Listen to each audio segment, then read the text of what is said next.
அன்பான சகோதரனே சகோதரி, வெகு நாட்களாக ஆண்டவர் கொடுத்த வாக்குத்தத்தங்கள் நிறைவேறாமல் மிகுந்த பலவீனத்தோடு கவலையோடு நீங்கள் இருக்கிறீர்களா?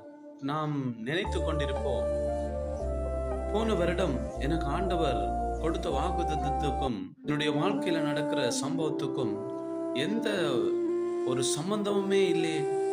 ஆண்டவர் மிகவும் அருமையான ஒரு வாக்குத்தத்தம் கொடுத்தாரே அப்படி என்று நாம் நினைச்சு கொண்டிருக்கலாம். வேதம் சொல்லுகிறது, ஆரம்பம் அற்பமானாலும் முடிவு சம்பூர்ணமாயிருக்கும்.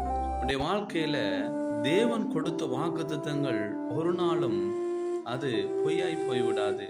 மனுஷர்கள் பல வாக்குறுதிகளை கொடுக்கலாம். உங்களுக்கு நான் அதை செய்வேன் இதை செய்வேன் என்று சொல்லி பல வாக்குறுதிகளை கொடுத்துட்டு ஏமாற்றி விடலாம். ஆனால் தேவன் அவ்வாறானவர் அல்ல.